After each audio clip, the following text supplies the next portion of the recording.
On today's episode of Public Eye News, NMU selects its commencement speaker, and Michigan announces further support of the UP paper mill. Adam Diaz will join us later to bring us our weekend forecast, and Caleb Rydell has stories from the world of sports. Hi, I'm Grant Lukens. I'm Devon Lanier, and this is Public Eye News.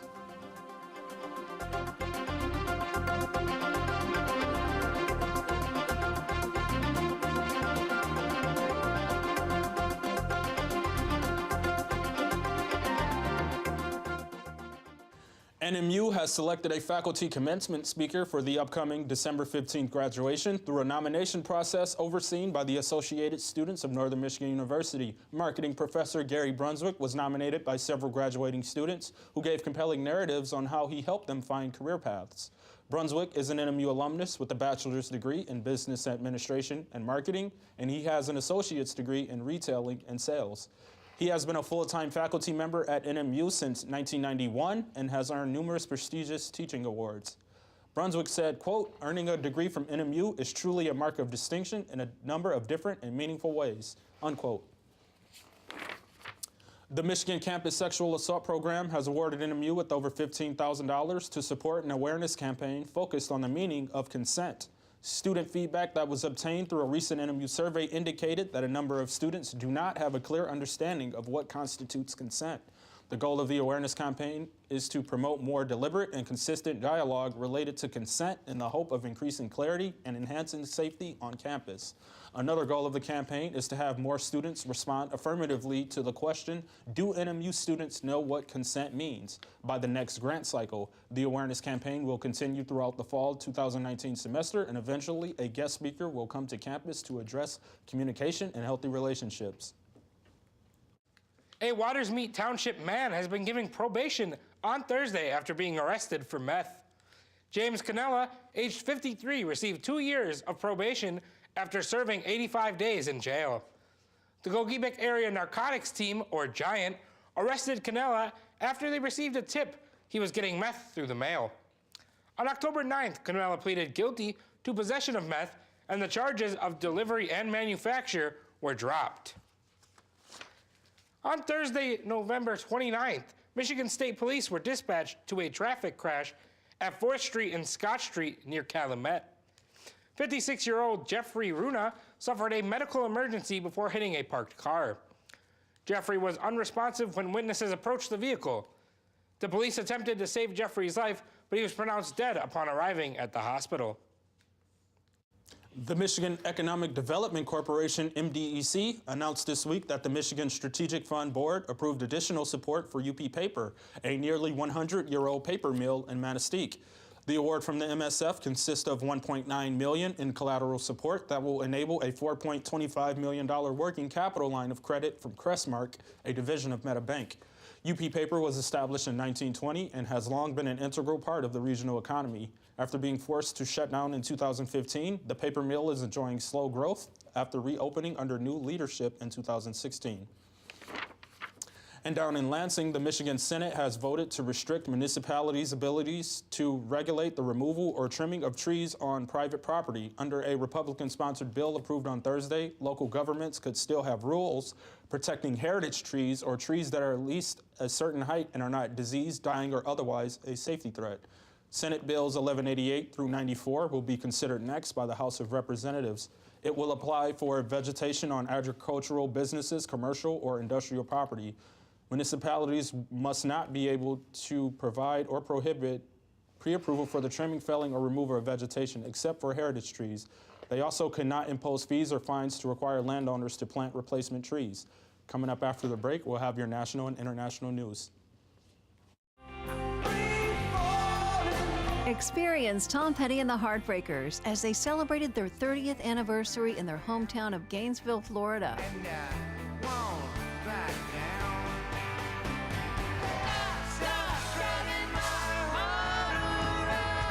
Watch Tom Petty and the Heartbreakers live from Gainesville, the 30th anniversary concert. Sunday night at 8 on Public TV 13. Hey, welcome back. President Trump teamed up with the leaders of Canada and Mexico to revise the North American Trade Pact. The North American Trade Pact will replace the North American Free Trade Agreement, which President Trump has called a disaster. The agreement has to be approved, which could be difficult for Trump to do because he no longer controls the House of Representatives.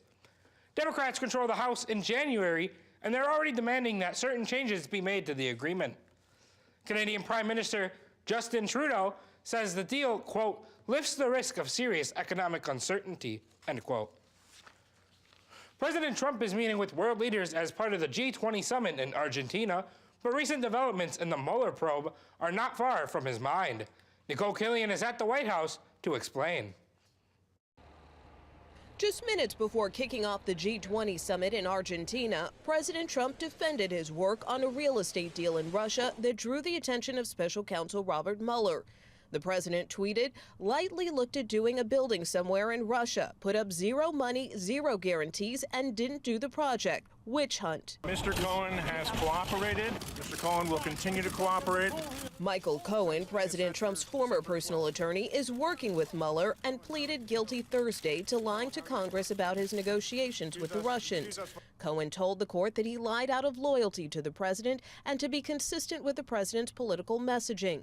CBS News has learned the Department of Justice warned President Trump in advance that Cohen was preparing to enter a plea deal with Robert Mueller. He's a weak person, and what he's trying to do is get a reduced sentence. Cohen told Mueller's team that he briefed the president about the Moscow deal on more than 3 occasions. He also said he briefed Mr. Trump's family members, which could raise more questions about what they knew. The president is behaving as if he's feeling the walls closing in on him. Mueller has now secured guilty pleas from 5 men closely connected to the president or his campaign.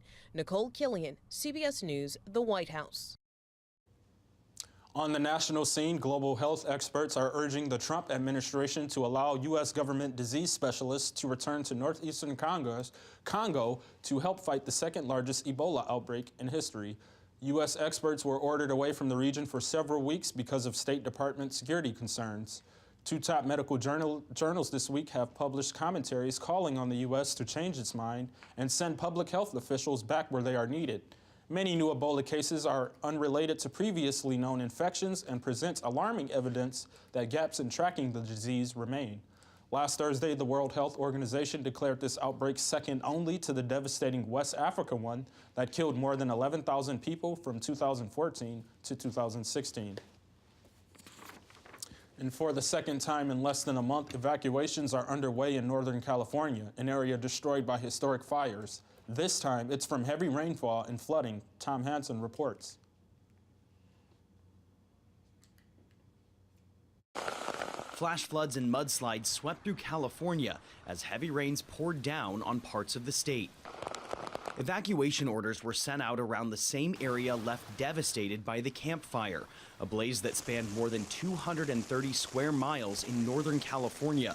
Rivers of water eclipsed entire roads, making it dangerous to pass. We got a lot of mud, a lot of water flowing very quickly, and we're trying to do our best to keep up with it. Through the night in Southern California, also devastated by recent wildfires, first responders battled mudslides that closed in on homes. Something hit this back door right here and slammed open, and a bunch of mud started rushing in. Over in Malibu, some residents concerned their homes wouldn't withstand the muddy conditions. We feel really fortunate because a lot of our neighbors lost their houses, like 3 on this block. So we're really lucky that at least we have a house to be able to protect. More rain is expected this weekend and late next week for parts of the state. Tom Hansen, CBS News, New York. And after the break, we'll be back with your weather and sports. Stay tuned.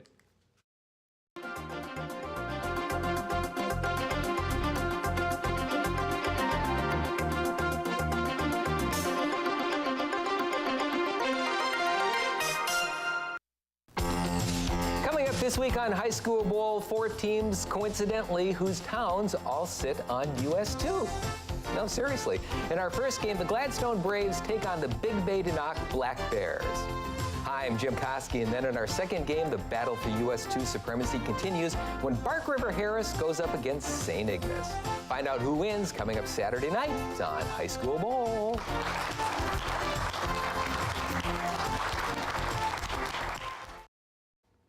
Hey, and welcome Welcome back to Public Eye News Weather. I am Adam Diaz, your weatherman for today. And behind me is a little bit melty NMU campus.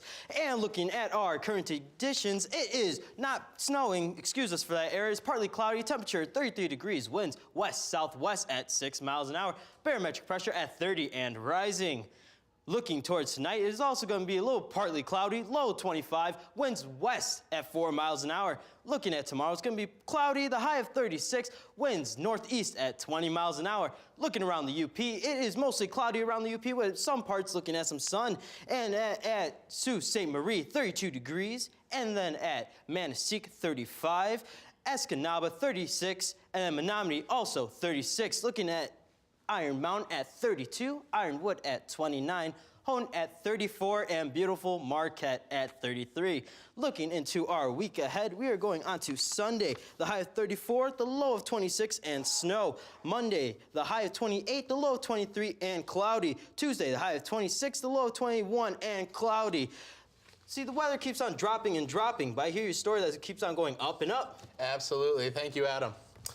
Senior NMU Wildcats football player Jake Mayon has been named to the Division II NCAA Conference Commissioners Association All-Region, also called the D2CCA's first team.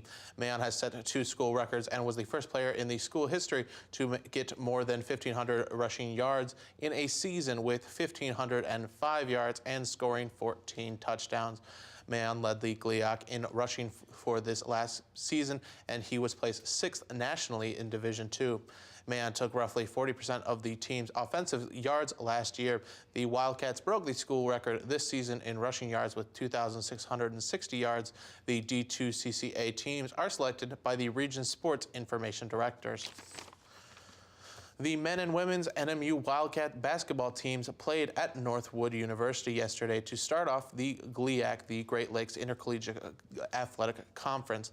The men's basketball team had 2 players ending the game with 20 points, but they could not take the win at the halftime. It was a close game with the Timberwolves up 39-32, and they kept it up in the second half and expanded their lead as they finished with 76-54. The women's team, on the other hand, found success against Northwood, being up by 7 at the halftime and finishing the game with 51-39 victory. Both teams will return Saturday at Saginaw Valley, with the women playing at 1 p.m. and the men playing at 3 p.m. In the NFL last night, the Dallas Cowboys played the New Orleans Saints and made a huge upset. The Saints were the favorite team from the very beginning of the game, with some saying that Cowboys had no chance, with the Saints being on a 10-game win streak. The Saints possessed the ball for a little more, had the possession of the ball with a little bit more than 2 minutes left in the game, and Drew Brees would call a passing play on a 2-and-5. This backfired for the Saints, who were down by 3 at the time. The Cowboys now have a 1-game lead over the Redskins.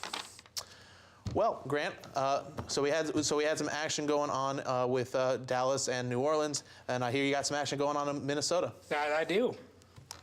A Minnesota man who was accused of faking his own death 7 years ago is still up to some courtroom shenanigans.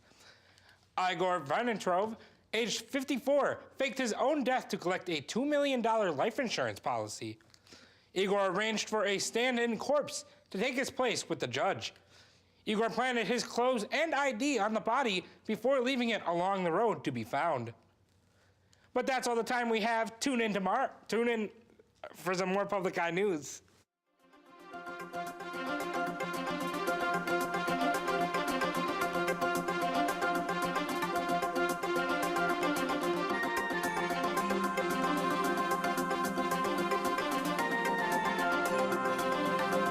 The preceding program was produced in studios located in the Edgar L. Hardin Learning Resources Center by WNMU-TV, Northern Michigan University Public Television.